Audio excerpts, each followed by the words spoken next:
down, got to put it on me first. To the impact that I make on my sacred partner and my loved ones, outward to my community and to this magnificent planet that inspires me every day when I walk outside. Each of us resonates differently with what it means to leave a legacy in this life and how we want to do it. I have to tell you that I love and cherish this center. And everything that I'm learning in experiencing and practicing the science of mind principles, it truly is an opportunity to change my thinking and change my life. Now, when my partner Jan and I joined this community, we did find our spiritual home, something for which we long intended and long searched for. And Jan has this great practice in the world, I love watching her do it, of walking up to strangers on the street and asking, what's one thing you love about your life? So the next time you see her, ask her about Old Town Sacramento. Because she got a real good response there. They're all magical, actually. So I'll tell you the one thing that I love about not only my life, but definitely the Center for Spiritual Living San Jose. And that is that it allows me to make an impact in the concentric circles of relationship that are important to me. My journey with the center allows me to deepen my relationship with myself, my beloved Jan, and my birth and chosen families, my first concentric circles. And reaching out from there, at the center, I can volunteer, co-create with our community. I do that currently both as a musician and a member of the the Global Heart Choir, also a Sacred Heart, and also now as a member of the Core Council. And finally, knowing that together, we share a vision. Each and every one of us shares a vision to create a world that works for everyone. To create a world that works for everyone. I can help to co-create that legacy. I choose to do that also through financial support, ensuring that the work of the center impacts everyone who connects here now, everyone who's not yet walked in the door but we are about to meet, and thereby for generations and generations to come. So preparing for today acted as yet another muse for another melody, one I will hope you'll join me in right now. I'll sing it so that you can get it, and then please join me in. I'm going to get some great backup. I leave a legacy of love. I leave a legacy of love. I leave a legacy of love. I leave a legacy of love. You got it. Here we go. I leave a legacy of love. Boo, boo. I leave a legacy of love. Do, do. I leave a legacy of love. Do, do. I leave a legacy of love. I leave a legacy. I leave a legacy of love. I leave a legacy of love. I leave a legacy of love.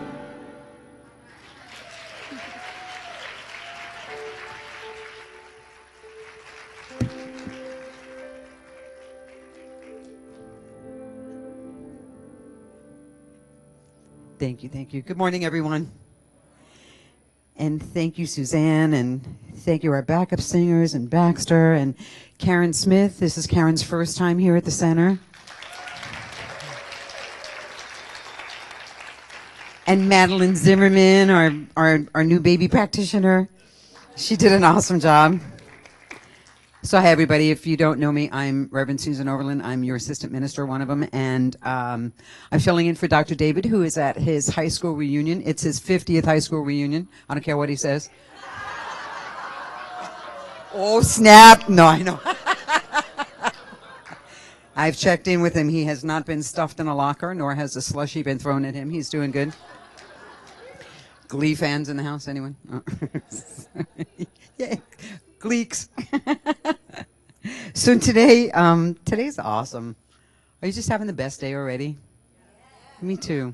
Me too. We are in the third quarter. It's October 6th. I don't know how that happened. I really don't. and then school started, and one minute I was buying school supplies and there were pens and notepaper in the store, and then I went back and there was Christmas ornaments. I went, no, stop it. There's 2 more holidays. I'm not ready for this. I've been reading up, right? So we're talking about giving this month. Sowing seeds of greatness. That's pretty awesome. There was a businessman that I read about who was on a business trip, and he had to travel from New York to Chicago. And he got to Chicago, checked into his hotel, had, his first day of meetings, and then the next day, in the middle of a meeting, he was interrupted and told he had to take a call, and he found out that it was his brother calling to let him know that his mother had had a massive heart attack, and he needed to get back home as soon as he could. So he made all of his, apologies and preparations, changed his flight and whatnot. And at the airport, he got the second phone call from his brother telling him, how long will it be before you get here? He said, you really need to get home. And he said, I'm in transit. He said, I'm getting on another flight. And he broke down. He was sitting in the airport and he started crying. And when he hung up the phone, an absolutely strange woman came up to him and said, can I hug you? And he said, yes.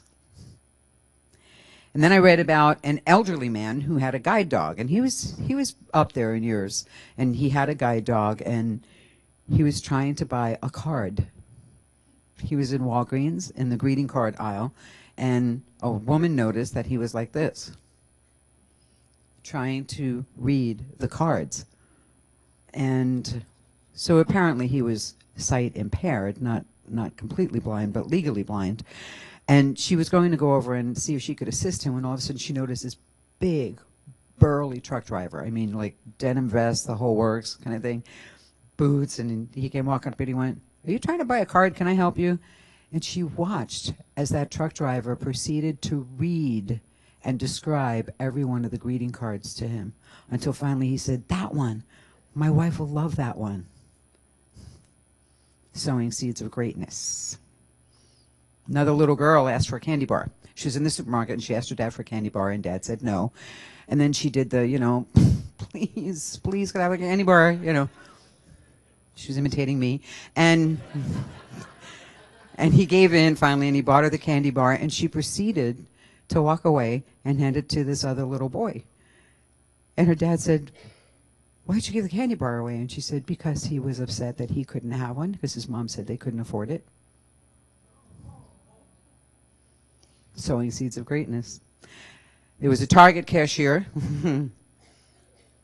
who was watching the box of donations that had been set out during the holidays. Target puts out a box for donations for children who are less fortunate, but they put the box right next to this gumball and toy machine, the one with the claw and the gumball, and then the gumball thing, so you could put 50 cents in and either get a gumball or get the claw thing and get a toy. And she said almost without fail, she watched all day long as children walked up and they wanted to put their 50 cents in the thing, and then they noticed the donation box and read what it was about, and then went and put their 50 cents in the donation box for toys for needy kids. I mean, do you know that this is happening? This is the world that we live in. We live in an amazing, spectacular world. It's like the world is remarkable, and like some folks are walking around not knowing that, because instead we're caught up in what's happening, right? We're caught up in the less than that stories, right? We're caught up in the stories about the government shutdown, and we're caught up in the stories about the rhetoric and who's yelling at who and who's responsible for who and what's good for us and what's bad for us, and mostly what's bad for us, and what this person did and what that person did. None of that I just told you about is going to be on the news tonight, the odds are. But we need to be aware of it. We need to be aware of it because this is the world we live in. It is spectacular. It is stunning. There was another man who was sitting in his doctor's office, and he watched this woman trying to navigate, like this little ramp kind of thing with a handrail. And there was a young man with her, a teenage boy. And you said, typically teenage boy, his pants were, he looked like he just came out of the exam room half dressed, but that was intentional. And he watched him takes such great care with this woman, this elderly woman, this grandmother, and he watched him get her seated, and he held her purse for her, and she was just about the person watching was just about to say, "What a beautiful grandson you have," when all of a sudden he heard the boy say, "My name's Chris, what's yours?" He just met this woman on the way into the clinic and decided to assist her. I mean, people are sowing seeds of greatness all over the place. So in this last quarter of 2013, we have been aware of a whole year of living the science of mind. Practice makes permanent. Almost a whole year. 3 quarters have gone by. 9 months, what have we birthed, right? 9 months, we've been birthing this, living the science of mind. Practice makes permanent. And you notice we didn't put on the banner watching the science of mind. Practice makes permanent, or monitoring the science of mind, observing the science of mind. Practice makes permanent, right? You could observe, you could witness acts of spirituality, right? You could witness someone practicing. I could witness Baxter playing that piano and then be all upset that I can't play it, right? But if I wanted to, it would require practice, right? It would require something that I set into motion, something that I do in my life, right? We can watch someone pray. We can watch them chant. We can watch them meditate. But the odds are it's not going to make a shift for me until I am the one practicing. And it is the same with giving. Anything we do, meditation, our affirmations, our spiritual mind treatments, or anything that we do so that we might make a shift in our consciousness. We teach that here, right? I don't pray so that I can change God's mind about me, right? No, really, honest, in spite of what you've heard from others. I am worthy of this, whatever it is, right? No, that's not why we pray. We pray so that we shift and expand our consciousness so that we can create an awareness for ourselves of what is awesome and wonderful in this world, so that we can begin to sow our own seeds of greatness, because we're all great. Did you know that? Did you know you're great? Say it. Say, I'm great. Oh, that's awesome. Thank you. Also, wow, I feel like I'm in the Kellogg's commercial all of a sudden. That was pretty funny. So, you know, this month, or actually today, this Sunday, the topic is As You Give. And you know that comes from Luke, right? That comes from the Bible. Don't panic. Not Luke. Not that one. It's actually the Bible. It's a different Luke. And don't panic. I'm not going to stay on the Bible for long. I don't want you all to go, oh, no, she's going to talk about the Bible. David's gone. I'm leaving. But it's important because the topic is As You Give, but that's an incomplete sentence. The actual scripture says, give and it will be given to you. A good measure, pressed down, shaken together, and running over will be poured into your lap. For with the measure you use, it will be measured to you, right? That's that which you give, so shall you receive. As you give, so shall you receive, right? Ernest Holmes said it. Everyone has said it. Actually, it was said before Luke, right? As above, so below. The philosophers taught that.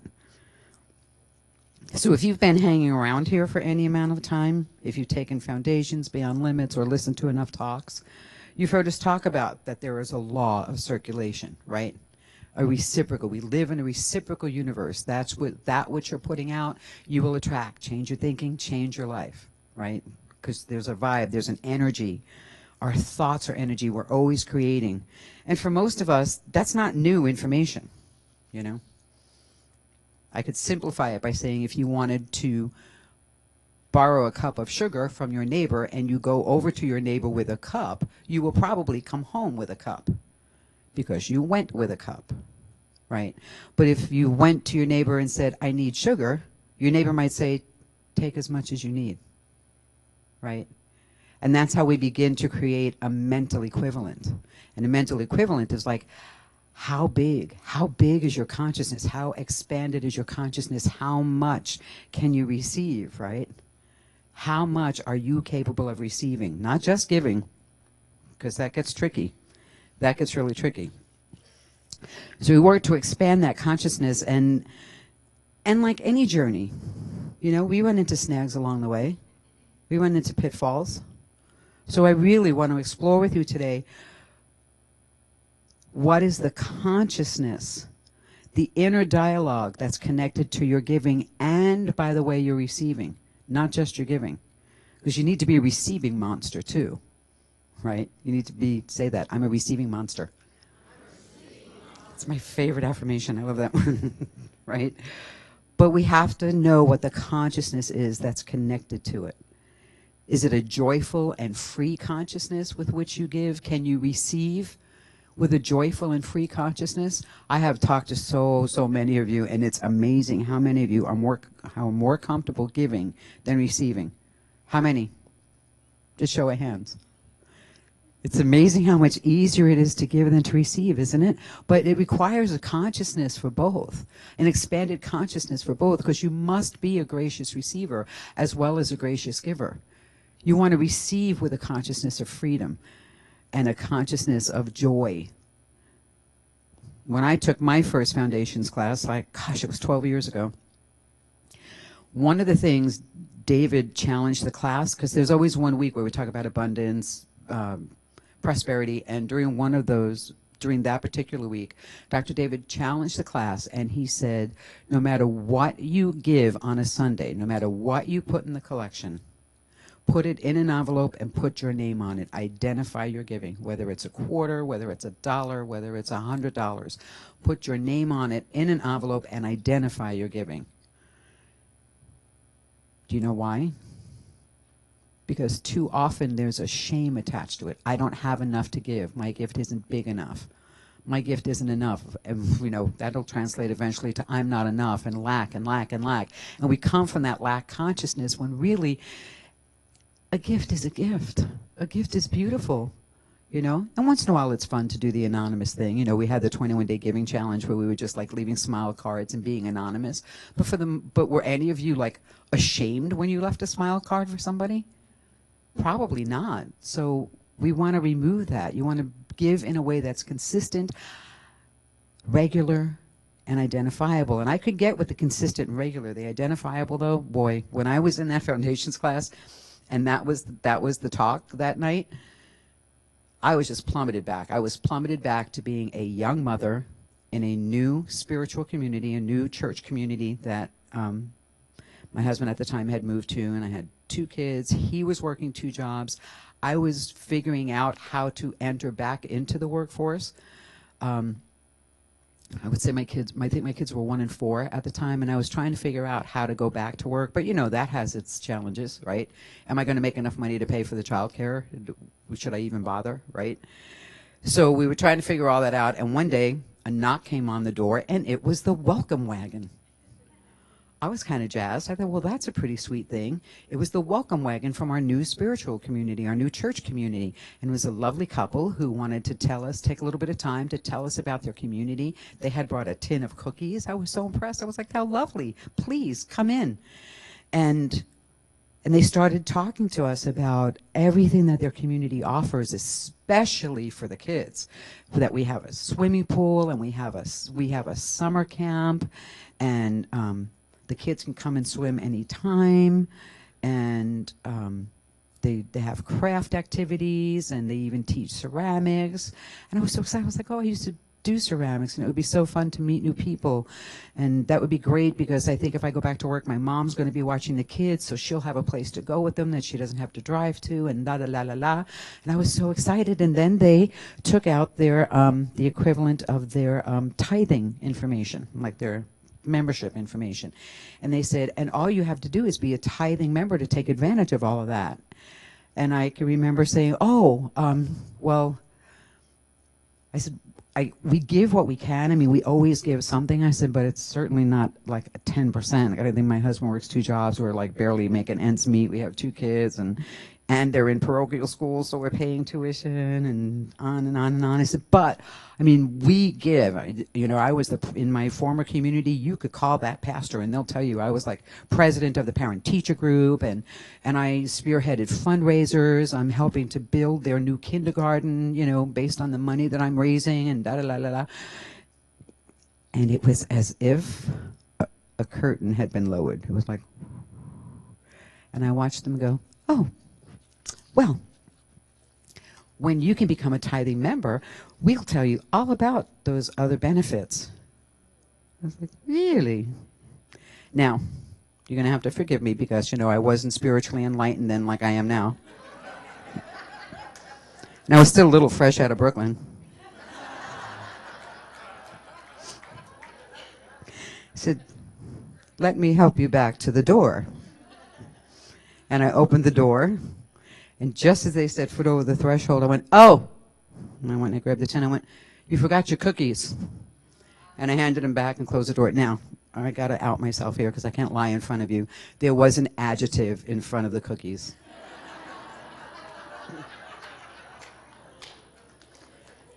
I'm better now. I'm more enlightened. But can you imagine being me, though, and now here I am in this class, in this community that, like, I've found and that I'm thinking I'm loving, and then this talk comes up, and I'm like, oh, God, here it is. I'm going to have to get back the cookies. Here it is. I thought I was home safe. I thought I found. But then I got it. I was like, okay, wait, so I don't have to get back the cookies? I kept waiting for the other shoe to drop, and I went, oh, there is no other shoe.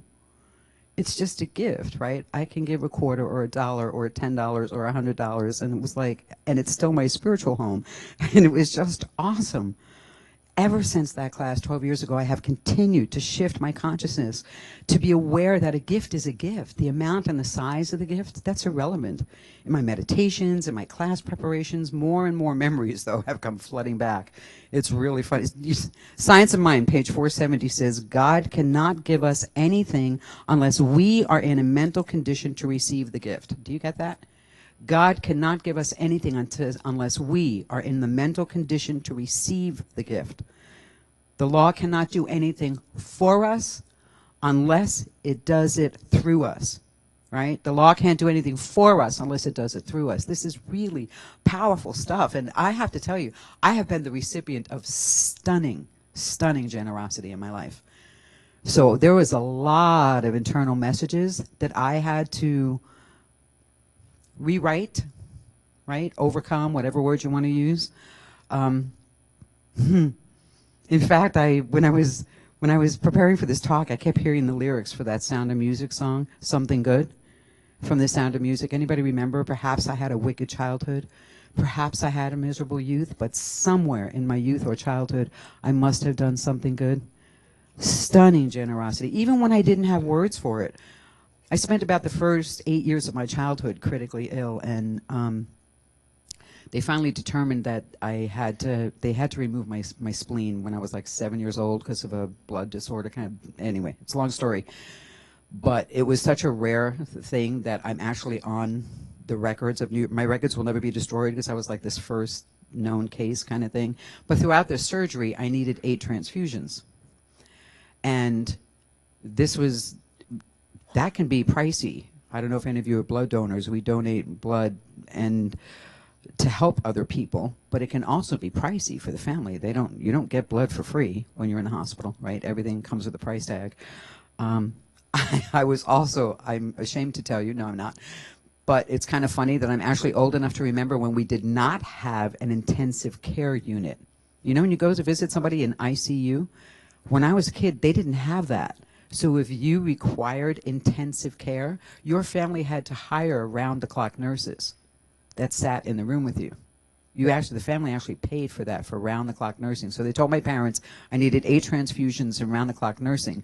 Well, my sister, and they were like bug-eyed, going, okay, well, whatever. My dad was a grocery clerk, and my mom worked at home, right? He was a grocery store guy. And they're trying to figure out how they're going to do this. In the meantime, my sister had just started dating, getting serious with her boyfriend, and he heard about this. He worked for New York Telephone Company. His brother was a cop, so he made 2 phone calls. He called the union, for the Communication Workers of America, and he called his brother-in-law the cop.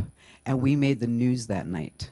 Our family was on the news that night because 2 city blocks were lined up with what looked like a scene from a Village People movie, I might add. Cops, construction workers, phone men. There wasn't anybody in feathers, but everybody else was there. The whole Village People were all represented. That's how many people came out to donate blood. So much so that that was free. And then my sister's boyfriend, who like didn't even really know the family yet, or was just getting to know us, paid for the round-the-clock nursing. Now, I didn't have language for that. I was only 8, right, or 7 or 8. So you don't have language for that. But in looking back, I think, oh my God. And then I remember being in a supermarket one time. I was that mom in a supermarket who, at one period in my life, my husband had gotten laid off. I wasn't working. We had 2 kids. I was on food stamps. So we're ringing up all the stuff and didn't have enough. So let's put this back, let's put this back. And one of the things I picked out to put back were the Pepperidge Farm goldfish. And my little one, my son was like I said, right around 4, and he said, "Not the goldfish." I was like, "We'll get them next time." And the woman in line next to me said, "He's a little boy, he has to have his goldfish." And she paid for them. I was trying to figure out whether I should tell you this or not. I think the funniest thing out of that story was that my son repaid her by looking at her. She was this beautiful African-American woman, and he looked at her and he went, "Why are you so brown?" Really? Could you just say thank you first? Could you say thank you, and then I will beg her to answer that question so I don't have to? It was like believable. Right around that same time, I did get work, and then my husband at the time, he had gotten work, and he needed the car. We only had one because he was doing the 2-job thing. And I was fortunate enough to work somewhere where I could actually have the kids with me after school. So I had a mom in the school who was going to pick up the kids and bring them to my office, and they could hang out. But the woman I was working for, she was a beautiful woman, and her husband was a renowned plastic surgeon. And she said, "How long are you going to do this?" She said, "It'd probably be easier if the kids could go home and maybe your mom could take them." I went, "Yeah, I know." I said, "Well, we'll get a car soon." Sometime soon. Before they're 18, I'll have a car. And we chuckled about that. And a week later, my doorbell rang on a Saturday or in the evening, and I opened the door, and it was my employer. Her name was Jane. And she said, "Morgan and I were going to sell our old Volvo." She said, "But we decided you need it more." And she handed me the keys to a car. She gave me a car.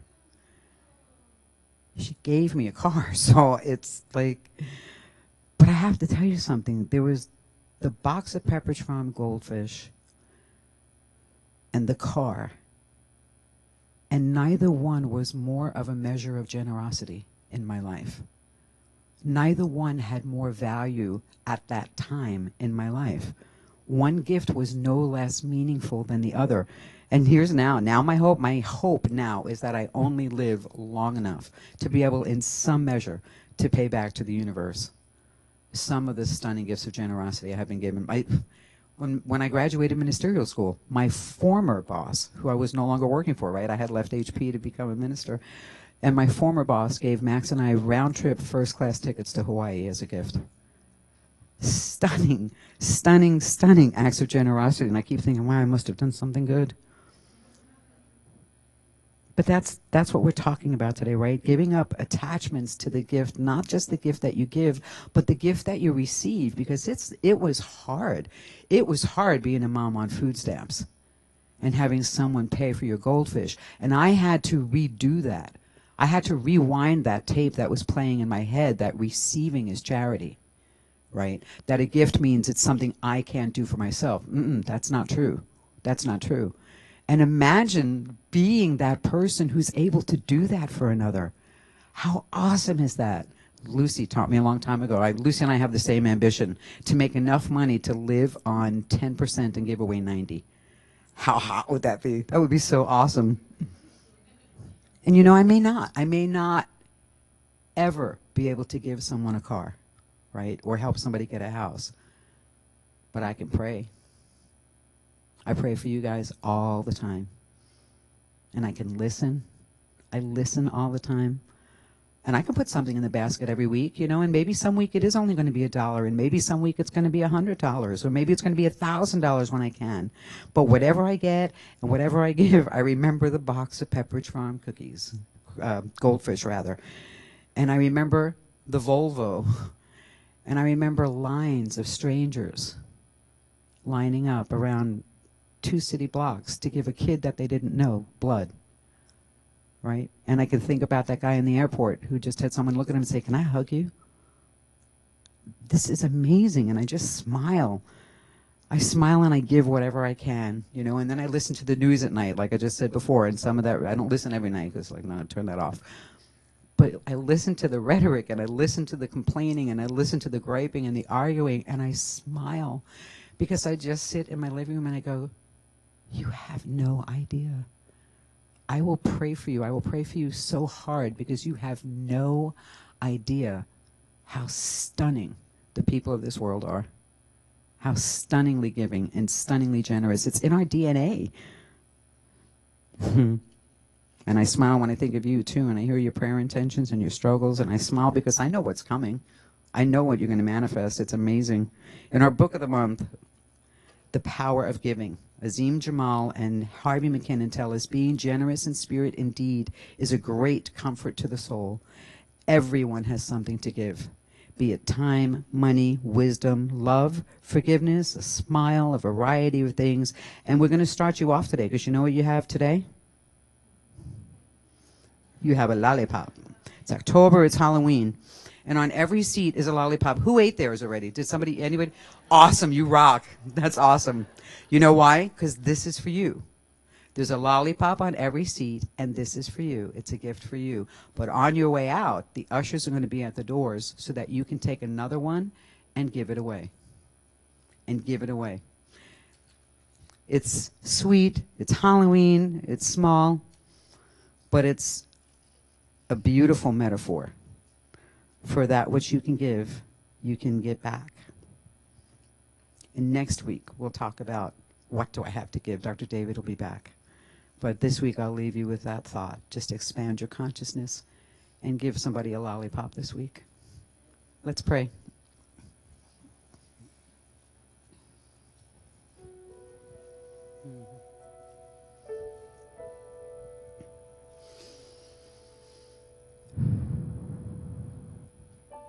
We just breathe in. We breathe into that knowing. We do breathe in that consciousness. And we breathe in and you can just feel it. You can feel everything expand.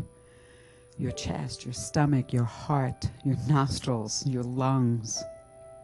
Everything expands, expands, expands, and you breathe in more and more. And then you realize, oh, it's source. It's God, it's power, it's love. I'm breathing all of that in. And it never runs out. Like Karen sang earlier, I go back to the well, I go back to the well, I go back to the well, and it's never empty, it never runs dry. And it pours and it pours and it pours. Whatever it is, love, abundance, kindness, power. It pours and it pours and it pours, and then I feel it. It begins to wash over me, and it expands from me, and it expands over, and it washes over you. And before you know it, this whole room is flooded and being filled and expanding. Expanding consciousness of love, expanding consciousness of giving, expanding consciousness of abundance and wealth. And then it's spilling out onto the sidewalk, into Willow Glen and San Jose and Santa Clara County, in this amazing state of California. And then it just keeps going. It just keeps going because one ripple just keeps going, and it keeps making waves until more and more people are coming into that consciousness that you called. You called it. You chose to be here on a Sunday morning. You chose. You chose a spiritual path where you get to be God in form, love in form, abundance in form. And you You're calling it. You're calling into existence in this world everything that is good and beautiful. And all of that fills your heart. And so all you have to do is say yes. That's all you have to do. You say yes to the universe, yes to your abundance, yes to receiving, yes to giving. Just keep saying yes, and then the universe responds, okay, okie dokie. I'm so grateful.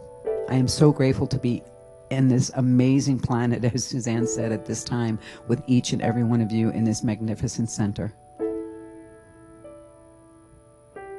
And I'm grateful for this Sunday and this time, and I thank you for being here. I just invite you to anchor this prayer with me by saying, and so it is. Thank you. If we could call the ushers forward now.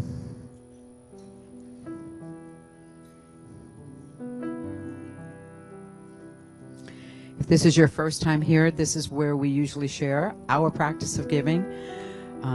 Give if you feel called when the basket passes. Please know we have no expectation. Give joyfully, freely. If you're joining us on live streaming, then you can also go to our homepage and click the giving button if you'd like to make a donation as well. Our October giving affirmation is, I am determined to fulfill my highest vision of serving others. Giving opens the way for greater blessings to come into my life, and so it is.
Good morning, everybody. And now for just some wonderful announcements that we're going to go through. If you are having a birthday in October and it was your birthday last week and you weren't with us, or if it's your birthday this week, would you please stand or raise your hand, and our ushers will give you a gift and we'll sing happy birthday. Happy birthday to you. Happy birthday to you. Happy birthday, happy birthday. Happy birthday to you.